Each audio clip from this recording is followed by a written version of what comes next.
4 నెలల్లో ఎట్లా ఇస్తావు 2 లక్షల ఉద్యోగాలకు నోటిఫికేషన్లు, ఎట్లా ఇస్తావు 2 లక్షల ఉద్యోగాలు జవాబు చెప్పాలని చెప్పి నేను రేవంత్ రెడ్డి గారిని డిమాండ్ చేస్తా ఉన్నా. మిమ్మల్ని వదిలిపెట్టం, శాసనసభలో నిలదీస్తాం, క్షేత్రంలో నిలదీస్తాం. ఏ పిల్లలనైతే నువ్వు మోసం చేసినావో ఆ పిల్లలకు మేము అండగా ఉంటాం. తప్పకుండా ఆ పిల్లలతో ఐక్యంగా కొట్లాడతాం. ఇది ఏదో 2 రాజకీయ ఉద్యోగాలకు సంబంధించిన పంచాయతీ కాదు. లక్షలాది మంది తెలంగాణ యువతకు వారి భవిష్యత్తుకు సంబంధించిన అంశం కాబట్టి ముఖ్యమంత్రి గారు ఇకనైనా బేషజాలకు పోకుండా, అనవసరపు ప్రెస్టేజ్కు, ఫాల్స్ ప్రెస్టేజ్ పోకుండా, ఈగోకి పోకుండా అహంకారం తగ్గించుకొని ఇవాళ కండకావరంతో మాట్లాడే విధానాన్ని తగ్గించుకొని ఆ పిల్లలకు క్షమాపణ చెప్పి 2 లక్షల ఉద్యోగాలు ఇస్తానన్న మాట నిలబెట్టుకునే దిశగా వెంటనే నోటిఫికేషన్లు ఇవ్వాలని, వెంటనే ఆ ప్రక్రియ ప్రారంభించాలని, వారు డిమాండ్ చేస్తున్న విధంగా గ్రూప్ 2, గ్రూప్ 3లో పోస్టుల సంఖ్య పెంచాలని, అదేవిధంగా డిఎస్సి విషయంలో కూడా మీరే ఏదైతే మాట చెప్పారో ఆ మాటను నిలుపుకోవాలని ఆనాడు మీరే చెప్పారు. ప్రతిపక్ష నాయకుడిగా 21,000 ఉద్యోగాలు ఉన్నాయని చెప్పినారు. అవి కూడా వెంటనే నోటిఫై చేయాలని, అదేవిధంగా గ్రూప్ 1లో కూడా 1:100 నిష్పత్తిలో పిలవాలని మేం పెట్టిన డిమాండ్ కాదు. మీ పార్టీ తరఫున ఆనాడు బట్టి విక్రమార్క గారు నిండు శాసనసభలో పార్టీ ప్రతినిధిగా చేసిన, ఫ్లోర్ లీడర్గా చేసిన డిమాండ్, దాన్ని కూడా నిలుపుకోవాలని చెప్పి తెలంగాణ యువత తరఫున, తెలంగాణ పిల్లల తరఫున ఈ ప్రభుత్వాన్ని, ముఖ్యంగా రేవంత్ రెడ్డి గారిని, తెలంగాణ యువతకు నిన్న మాట్లాడిన దిక్కుమాలిన మాటలకు క్షమాపణ కూడా చెప్పాలని చెప్పి కూడా డిమాండ్ చేస్తూ, సంవత్సరంలో 2 లక్షల ఉద్యోగాలు ఇచ్చే విషయంలో రాబోయే శాసనసభ సమావేశాల్లో కూడా తప్పకుండా చర్చకు పట్టుబడతాం. ప్రభుత్వాన్ని శ్వేతపత్రం ప్రచురించమని డిమాండ్ చేస్తాం. అదేవిధంగా ఒకవేళ వారు కనుక ఒప్పుకోకపోతే తప్పకుండా వాయిదా తీర్మానం ఇచ్చైనా సరే సభను స్తంభింపజేయడానికి కూడా వెనుకాడమని చెప్పి కూడా హెచ్చరిస్తా ఉన్నాం.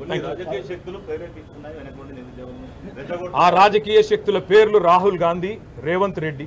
అక్టోబర్, నవంబర్లో ఇప్పుడు రేవంత్ రెడ్డి మాట్లాడుతున్నాడు, బక్కా జడ్సన్ గారు దీక్ష చేస్తే ఏ ఉద్యోగ కోసం ఆయన దీక్ష చేస్తున్నాడు అన్నాడు. మరి గాంధీ భవన్లో 2023 సంవత్సరంలో రేవంత్ రెడ్డి గారు కూడా దీక్ష చేసిండు.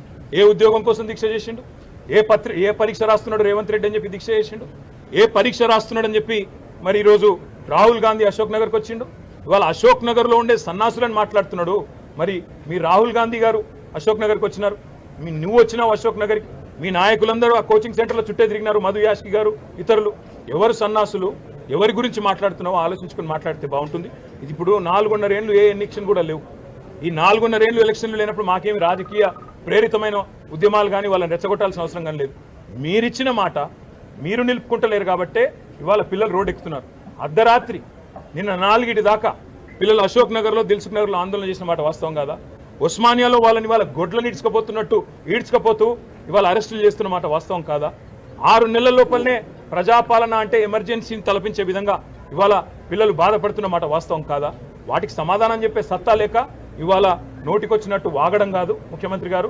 ఇంకా ప్రతిపక్షంలో ఉన్నట్టుగానే మాట్లాడుతున్నాడు రేవంత్ రెడ్డి. ఒక ముఖ్యమంత్రిగా గౌరవంగా తెలంగాణ పిల్లల గురించి మాట్లాడితే ఆయనకు మంచిది, అందరికీ మంచిది, రాష్ట్రానికి